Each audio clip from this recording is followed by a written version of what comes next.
Hello, government students. Today we're going to be going over the Unit 1 activity. Mostly it's a bunch of like reading articles or listening to things and just answering some questions about it. I'm going to go over it pretty quickly, but if you follow along and pause the video and write down the stuff I tell you to, then it should go fairly well. All right, so let me go ahead and share my screen here.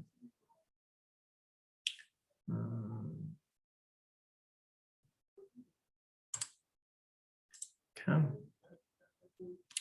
So there's a bunch of stuff we're going to have to open up as we go through, but let's just go ahead and get started. You can move ahead to basically this part right here that this is on page 6 of 8, civil society. To understand the role of civil society in sustaining the relevance of a government, in this task, you will work with the definition of civil society, analyze how citizens build the skills needed to engage in civil society, and explore a real-world case study of the role that civil society plays in supporting a nation's transition to democracy.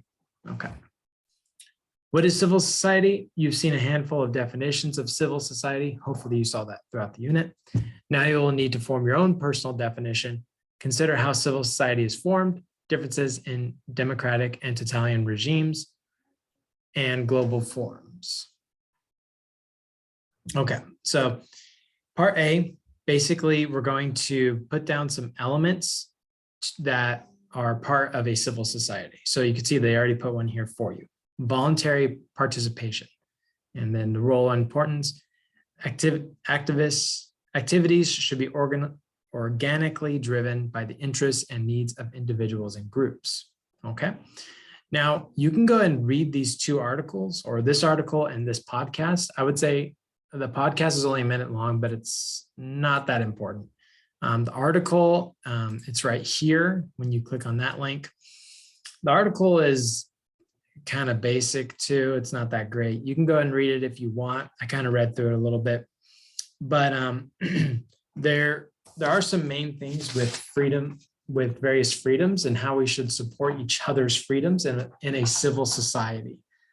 Because really, in the US, we have what's called the Bill of Rights, which basically guarantees certain rights to its citizens.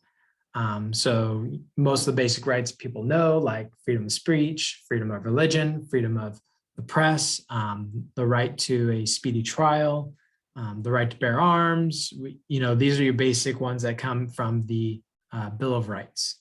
Now, this kind of talks about how we can support each other's civil liberties.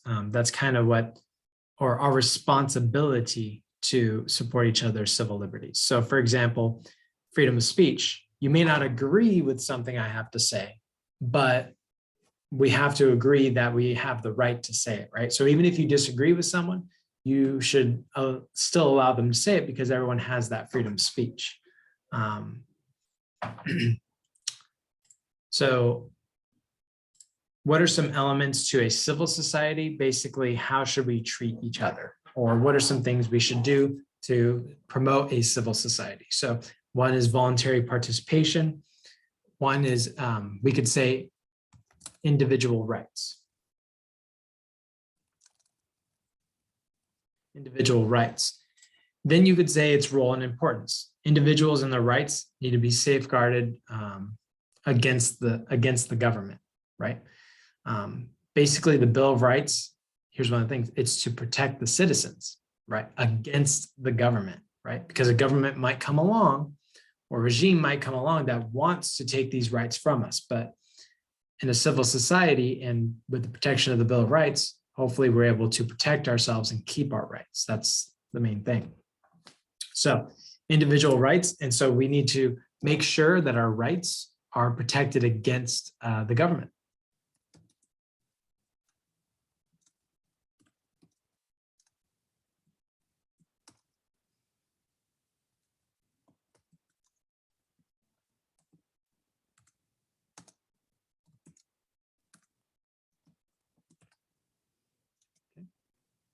Civil liberty will help us protect our rights of each other, which is what we want to do.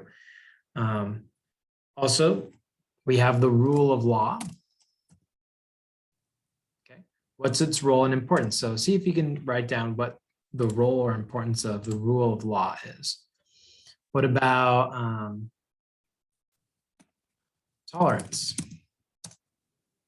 What's the importance of tolerance? How, if we have tolerance for one another, we basically are able to, be civil and kind to one another, regardless of our differences, right? Regardless of different cultures we may come from, what we look like, our backgrounds, what religions or beliefs we have, we should be able to tolerate one another. And that's an important part of a civil society, okay? Okay, and we can do freedom of expression. Again, outline why this is important. Okay.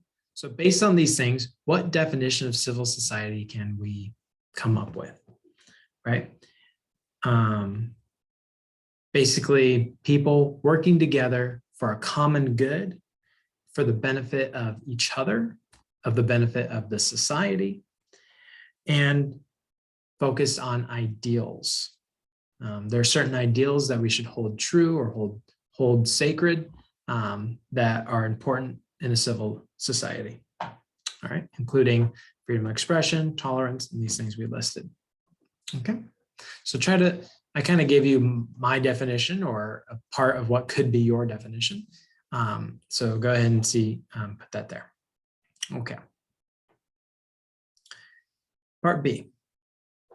Some definitions of civil society specifically reference an increase in democracy as an outcome or motivation for the behavior of individuals or groups. In this type of social structure, in fact, totalitarian and repressive governments often work specifically to undermine or outlaw activities related to civil society. Read more about civil society under repressive government forms, and then answer this question.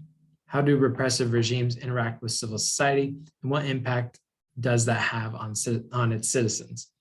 Okay, so for this article, that's this one here. Okay, this is a long one, but the main thing that I want you to get from it, and by the way, all these articles are kind of old. Yeah, a lot of these articles are like almost 10 years old. But like this one was in 2013. Okay, so, but this has like the global average freedom of association scores. I'm not really sure exactly how they got these ratings, but it shows, you can see from the chart that the global average freedom of association, you see it has been dropping at least from 2006 to 2013. Not sure exactly how they got this numbers, but this is what they're trying to show.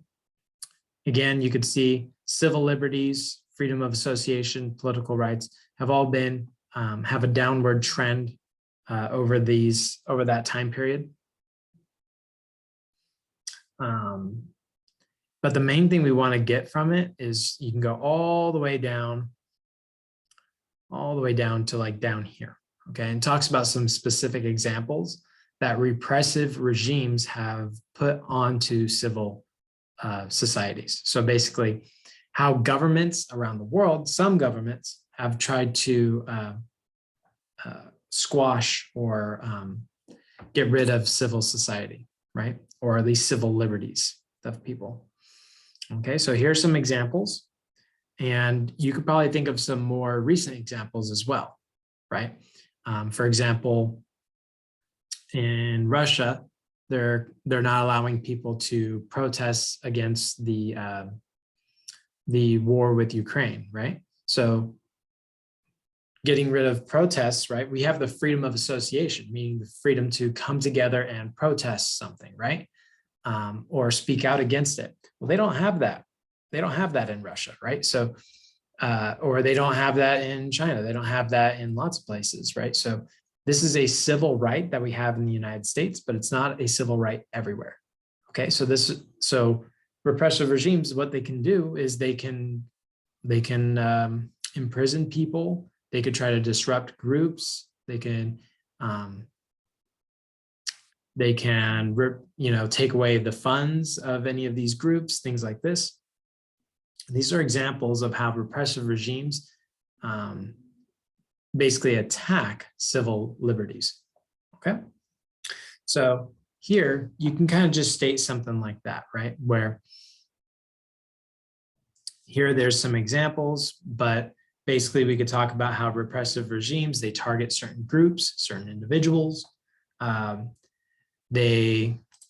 So here we could talk about repressive regimes.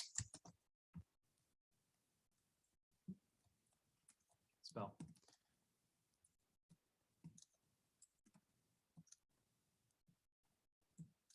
May target and attack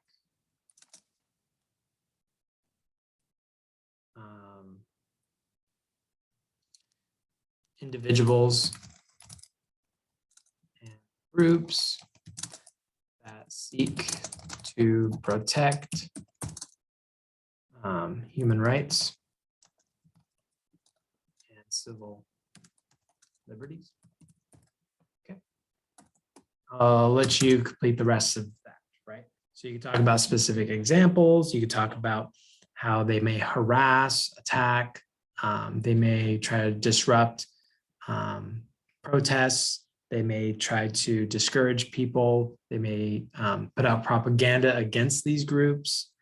And in the worst cases, they may even kill someone who's speaking out against the regime, right? An example of that, relatively recent example, I think in like 2018, Jamal Khashoggi was killed for speaking out against the Saudi regime, the Saudi Arabia regime. Yeah, and he was dismembered, right? Violently killed for that, for being a journalist that's speaking out against government, right? So in the US here, we have the right of the freedom of press, which is very important, right? Journalists can post anything against the government and they can't be targeted, right?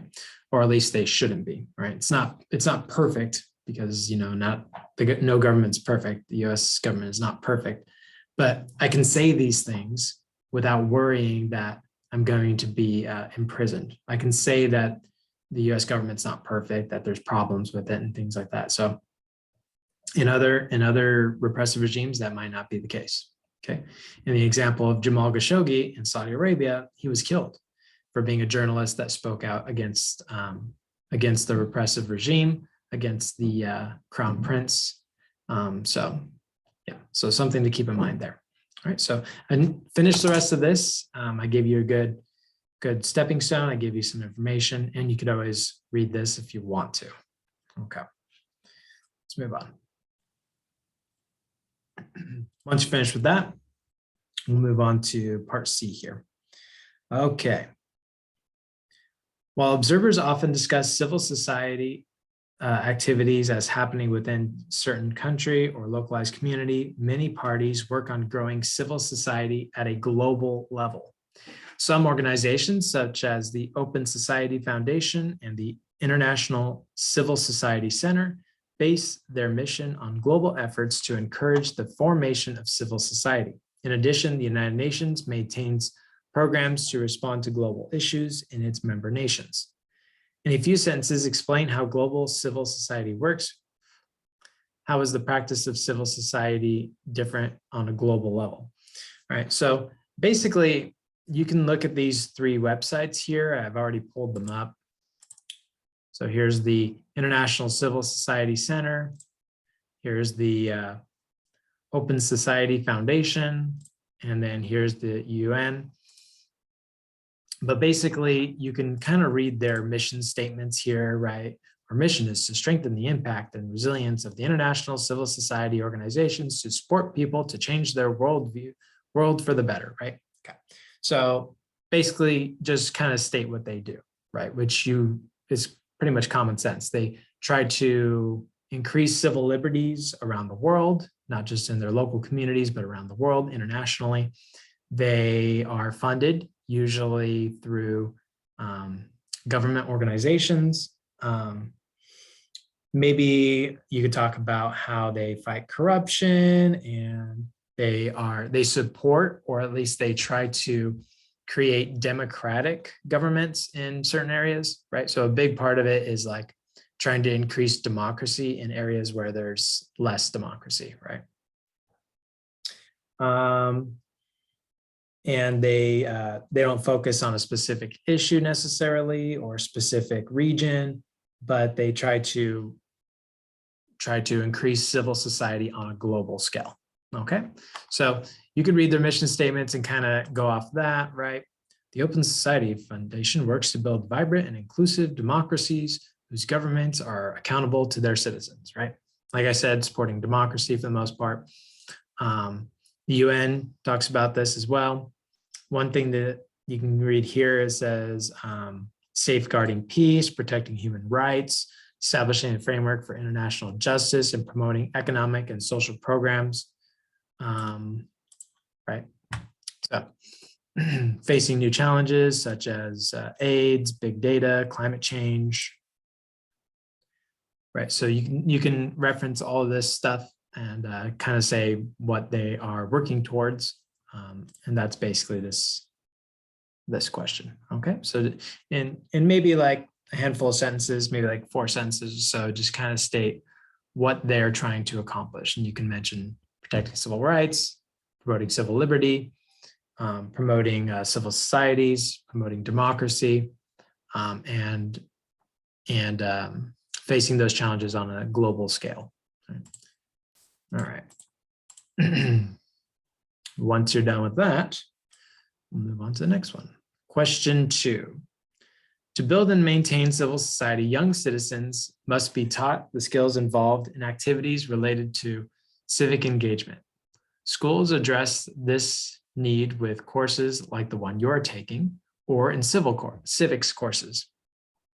Civil society organizations also provide training activities and other ways of welcoming young people, new citizens, or simply new members into the sphere of activity. Other mechanisms exist for ongoing civics training, including video games. Watch this brief discussion. Okay, it says brief, but it's like a 9-minute video. Okay, you can watch it if you want, but I would say just skip that one. Okay, or search for a video online, blah, blah, blah. Okay, the discussion is about how video games and the online world hold the ability to provide safe places for people of all ages to build skills for civil society and perhaps even apply them to real world concerns. So write 1 or 2 paragraphs. Basically, you could watch this video. I have it here. It's not the best video. I watched it, but basically the guy in the video kind of talks about how through video games can be an effective way to promote civil society and training for, especially for young people, because a lot of young people are into video games, right? But I don't know how much they're going to be interested in a video game that teaches them how to like organize things and, you know, write letters to Congress or whatever. But the video games might be able to, you know, build the skills necessary to make change happen, right? You could even think about, you know, massive online video games like World of Warcraft or something, right?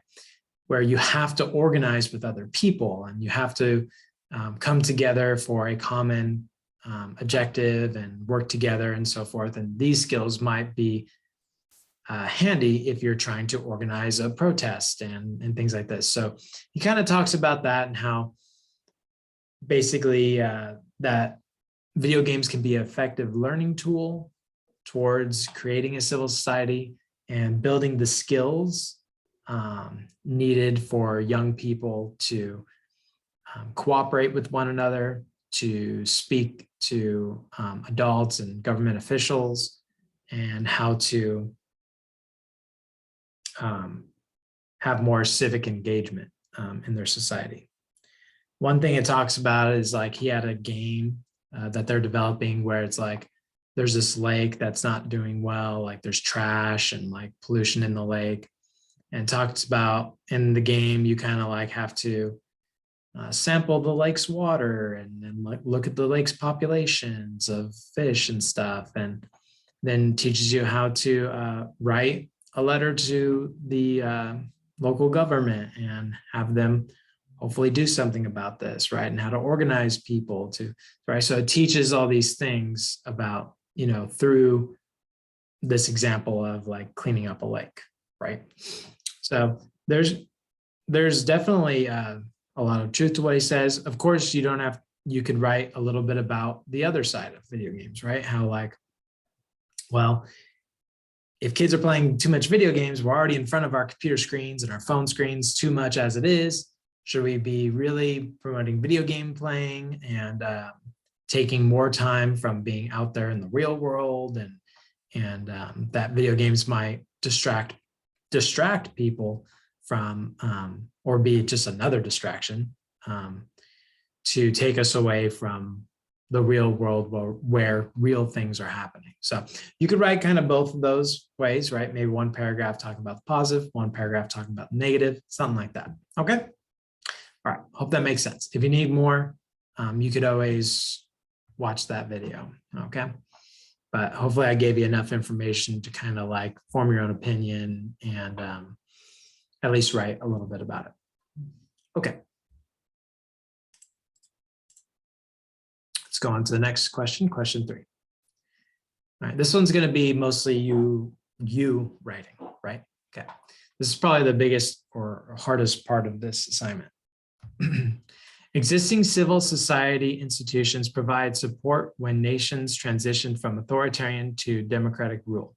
A recent set of case studies occurred in the wave of governmental transitions known as the Arab Spring. Read this discussion of the role of the civil society in the Middle East. A mistrust of Western ideals provides one challenge in supporting civil society on a global scale, especially when supporting transitional democracies in the Middle East. This is because some believe that civil society is a Western concept. Based on the article above, the definition of civil society you developed and additional research you do on your own, write a 250-word analysis of the challenges to growing civil society and democratic practices in the Middle East, such as resistance to Western ideals, Western funding, and Western involvement in local affairs. All right, so when it comes to like Middle East and civil society, there's a lot to write about, okay? So there's a lot to write about because a lot of civil liberties are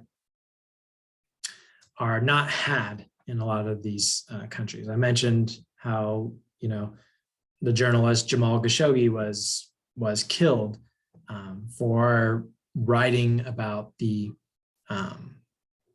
Crown Prince and so forth, right, in Saudi Arabia. But you can talk about women's rights or gays' rights and how those things are not civil liberties that every Middle Eastern country has. And the big reason is because the regime's there and they don't have democracy or rule of the people. All right, you can go and read this article here if you want. But mostly it talks about why a lot of the funding has not helped, right?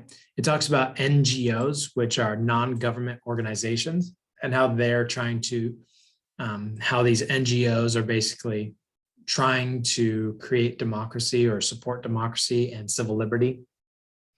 And it talks about all the problems with this, right? So one of the things it talks about is that these NGOs, these non-government organizations, are a lot of times sponsored and organized by the government, right? So it says they're non-government, but they are kind of government organized, right? Then it talks a little bit about, and you know, that creates distrust, right? Also, they may distrust us, you know, you can read this. Organizations therefore have an incentive to meet the demands of the relevant ministries and avoid doing anything to invite sanction. Fear leads to self-censorship and creation of self-enforcing norms, and encourage the accommodation with the state, discourage confrontation, right? So when people are afraid of the government, they may self-censor, right? Meaning like, I believe one thing, but I can't say that in public, right? So I'm going to censor myself and keep these thoughts to myself so that I don't get in trouble with the government, right? I don't want to be taken to prison. I don't want to be persecuted against.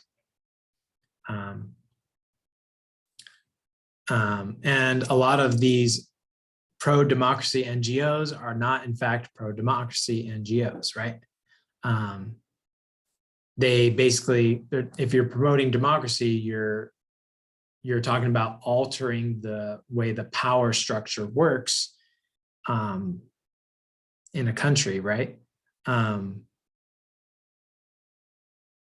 But they can't really support a regime change, right? So promoting democracy kind of should be promoting a regime change, but they can't really do that, for fear of the regime, right? And other things, right? So you could talk about those sorts of problems that they're being faced. There's plenty to talk about here. You can look up not just this article, but other articles. Whatever articles you choose to include in your writing, make sure you could at least copy and paste the link as a reference. So you just say, I'm using this. You're probably going to use part of this article in your paper. So you'd want to put it at the end, right? And you could put the name and author of the article. So in this case,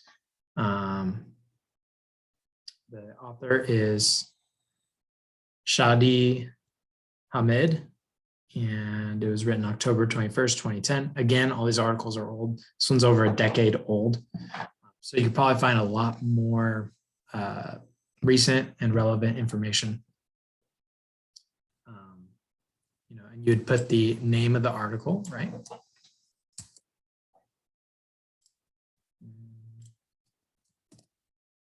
Okay.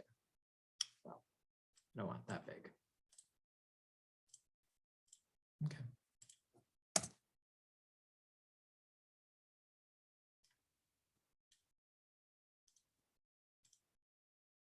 Okay, right. So name of the article. You want to put the author, that goes in front. So again, our author here was this person. Okay, comma, and we want to put the date of the article as well.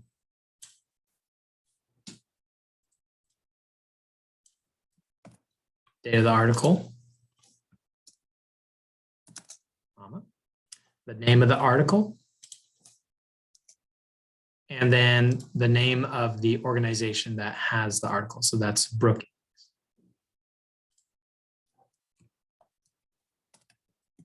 Okay, and then a link to the article. So this is how you can make a basic reference, okay? Whatever articles you include, you want to include a reference. So that's basically how you're going to do it. Like this.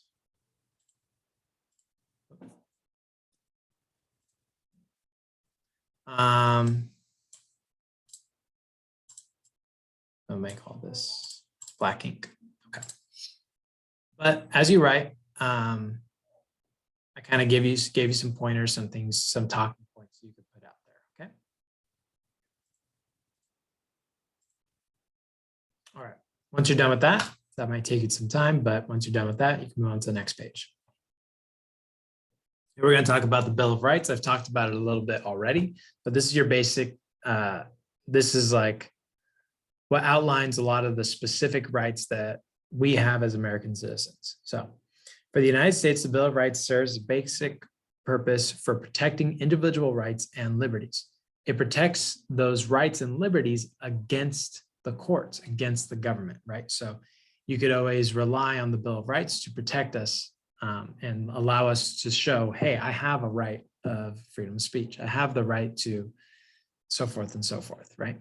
The idea of the Bill of Rights is to protect those rights for all of us.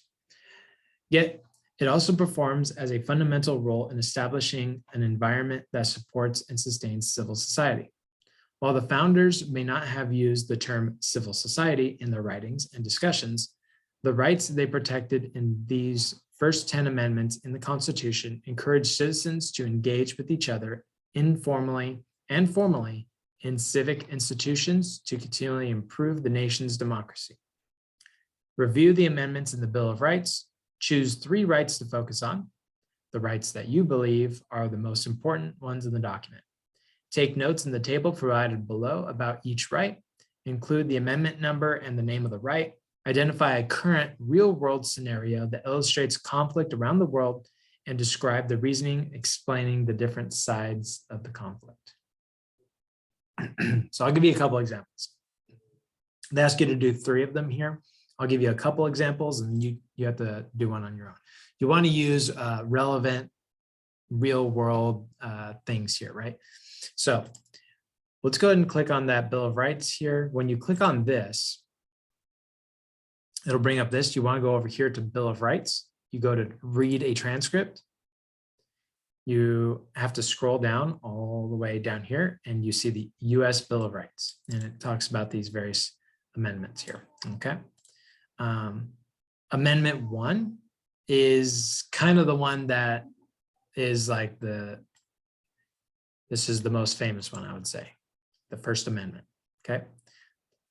Congress shall make no law respecting an establishment of religion or prohibiting the free exercise thereof, or abridging the freedom of speech or the press or the right of people peacefully assemble and to petition the government for redress of grievances. Okay, so what does this First Amendment do? A lot. This First Amendment says freedom of religion, okay? You have the right to practice whatever religion you want, okay? Then it says freedom of speech, right? Very, very famous, freedom of speech. Freedom of the press, meaning journalists can post whatever they want, right? There was a case with Julian Assange, which showed that freedom of the press might be under attack a little bit. So that's one thing to keep in mind. And then the right of assembly, right? So the right to petition, the right to come together and have grievances towards the government. Okay, so this is super important stuff right here. Okay, this is like some of the most important rights that we have as American citizens. Okay, Second Amendment, also very famous. This one has to do with the right to bear arms, right? Basically the right to keep and hold firearms. The Fifth and Sixth Amendment are also extremely important. These are basically have to do with the way trials are done.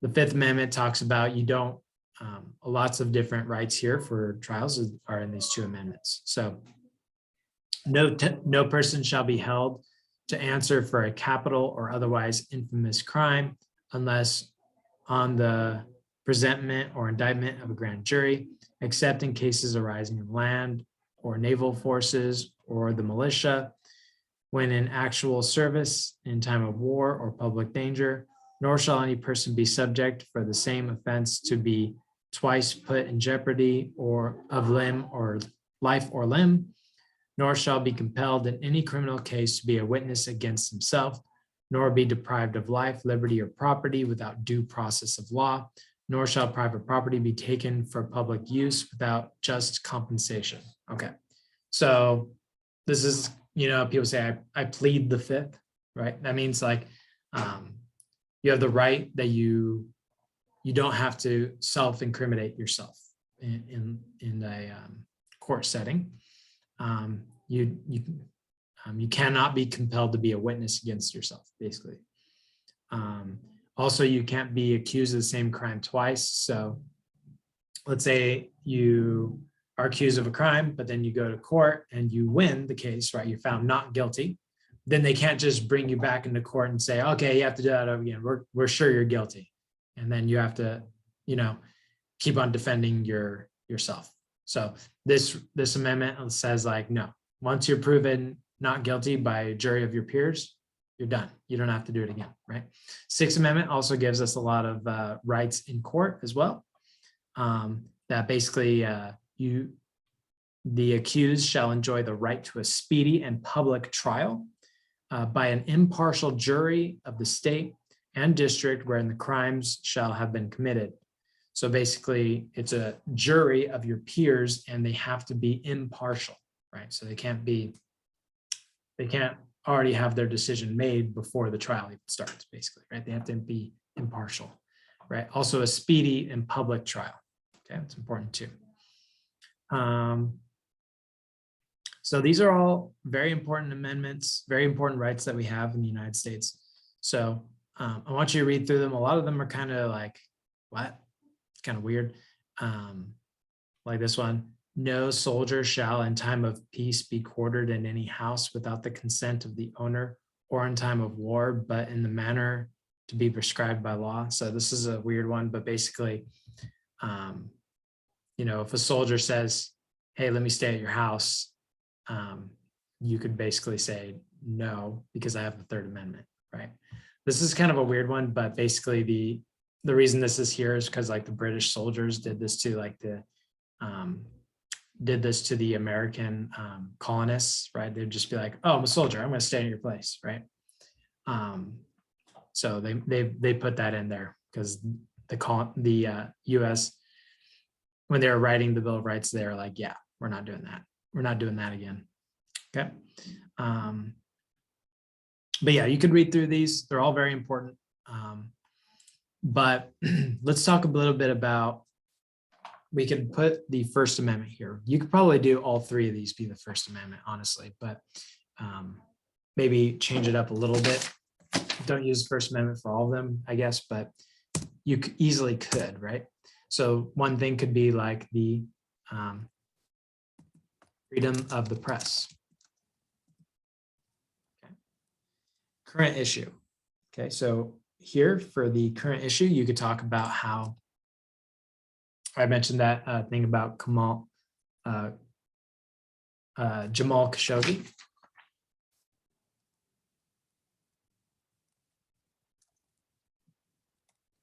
I'm sure I'm spelling this wrong, so make sure to look that up.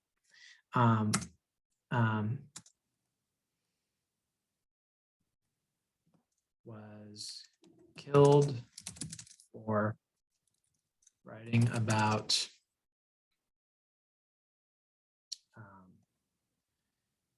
was a journalist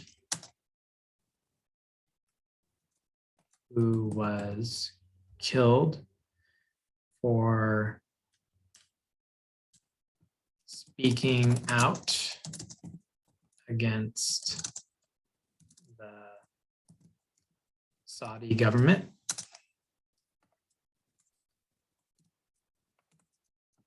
Crown Prince. I forget his name. You can look that up too.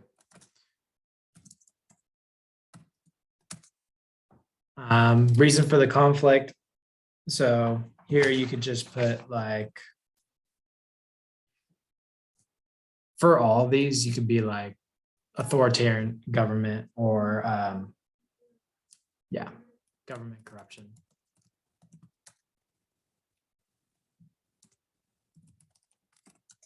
Yeah, and then explain what happened. I kind of already explained it here a little bit, but you can kind of reword it here a little bit. You could say that in Saudi Arabia, I think I spelled that wrong. That's okay. Freedom of the press is not granted to its citizens.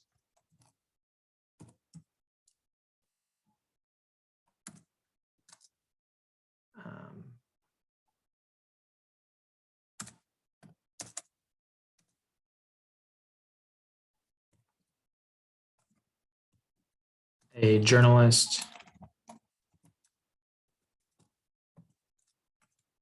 may be imprisoned or even killed for speaking out against the government.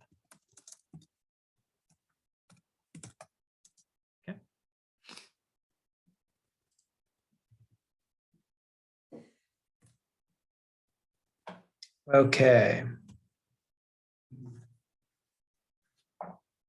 Another one, we could use the Sixth Amendment, right? Remember, this one had to do with our rights in court, right? So we could put here, we basically want to put what the right is. So here I can just copy and paste this, honestly. So it's the Sixth Amendment here. Okay. In Somalia, military courts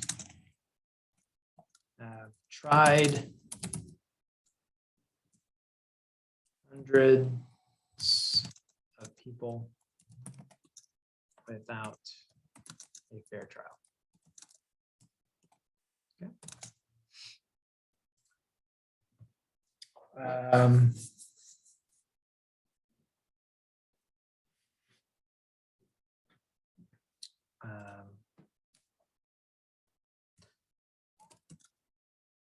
The Somalian military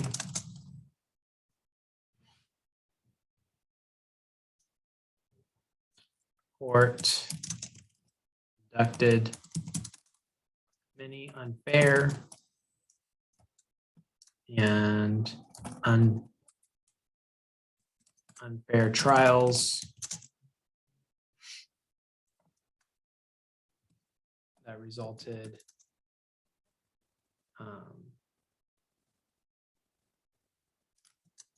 in many people being found guilty without due process and proof of guilt. The reason for this was because there was a state of emergency.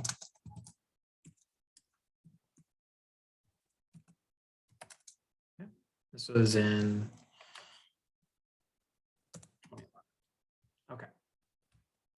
Now I want you to come up with another one. Okay. You could use the First Amendment, and you could use any example that you can see where the First Amendment was not being followed anywhere around the world. Okay. You could talk about how the Russian people aren't allowed to have not allowed to protest against the war in Ukraine. Okay, that's an issue that's up right now. You could talk about how in China they don't allow a freedom of religion if the religion is not of certain ones, right? There are lots of countries where that's not the case, right? So you can think about any example of that sort. Okay, you can talk about basically North Korea doesn't allow any rights of the First Amendment, right? You don't have freedom of speech, you don't have freedom of assembly, don't have anything, freedom of religion, none of that. Okay, so I want you to think of that, come up with another example, and yeah. Okay. Part B, last part. Now choose one of the three scenarios from part A of this task. Write a speech as if you were a member of the House of Representatives or some other government official speaking to a town hall meeting in your district. In your speech, highlight this conflict and issue for your constituents. Also list potential solutions to the issue and discuss the consequences if no solution is found. Finally, explain your own opinion in your role as a U.S. representative on how to resolve the situation. Be sure to support your viewpoint with evidence. And you could review these two speeches here. They're both pretty good. This one is this one here. This one has to do, this one's back in August 1963. The speech at the March on Washington by John Lewis. And this is a really, really good speech about basically how African Americans' civil liberties were not granted to them. He talks a lot about how they weren't receiving fair wages, how police brutality against them was a major issue of that time. Talks about specific cases, talks about general cases. It's really good speech, and you could use some of the, basically use this as, obviously you wouldn't copy this because you're not going to be talking about that necessarily, but you could definitely talk about, you could definitely use like some of the wording and help you come up with your own way of saying it. Okay. The other link takes you to this speech here by this guy. This one's pretty good too. This one's about how a lot of mental illness, addiction, PTSD that insurance companies are not covering for these sicknesses, for these illnesses. And he's arguing that, or he gives a speech about how we should force the insurance companies to cover people for addiction, cover them for their mental illnesses, for PTSD, especially for veterans coming back from war. So you can go ahead and listen to this one too and get some insight into how you would want to write your speech. Okay, so you can read this, listen to this, and come up with a way to basically write your own speech. Here's some of the guidelines: an introduction explaining what your speech is about, detailed description of the issues, consequences if the issues are not resolved, a list of potential solutions, factual evidence to support claims, use appropriate language and tone that matches the context. Okay, so this is a speech, so you can get like emotional, right? Get emotional and get like all, excited about it.